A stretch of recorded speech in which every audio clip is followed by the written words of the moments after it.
कौशल प्रदेश, जिसकी स्थापना वैवस्वत मनु ने की थी, पवित्र सरयू नदी के तट पर स्थित है।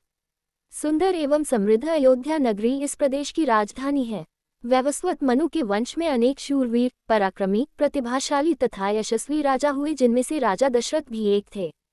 राजा दशरथ वेदों के मर्मज्ञ, धर्मप्राण, दयालु, रणकुशल और प्रजापालक थे। उनके राज्य में प्रजा कष्टरहित, सत्यनिष्ठ एवं ईश्वर भक्त थी।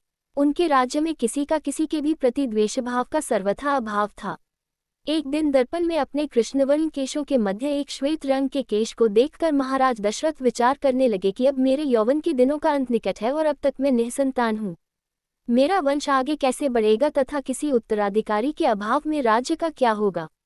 इस प्रकार विचार करके उन्होंने पुत्र प्राप्ति हेतु पुत्रेष्ठी यज्ञ करने का संकल्प किया। अपने कुलगुरु वशिष्ठ जी को बुलाकर उन्होंने अपना मंतव्य बताया तथा यज्ञ के लिए उचित विधान बताने की प्रार्थना की।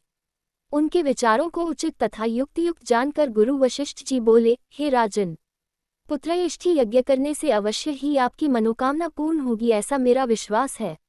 अतः आप शीघ्रातिशीघ्र अश्वमेध यज्ञ करने तथा इसके लिए एक सुंदर श्यामकर्ण अश्व छोड़ने की व्यवस्था करें। गुरु वशिष्ठ की मंत्रणा के अनुसार शीघ्र ही महाराज दशरथ ने सरयू नदी के उत्तरी तट पर सुसज्जित एवं अत्यंत मनोरम यज्ञशाला का निर्माण करवाया तथा मंत्रियों और सेवकों को सारी व्यवस्था करने की आज्ञा देकर महाराज दशरथ ने रनिवास में जाकर अपनी तीनों रानियों कौशल्या, कैकेयी और सुमित्रा को ये शुभ समाचार सुनाया। महाराज के वचनों को सुनकर सभी रानियां प्रसन्न हो गईं।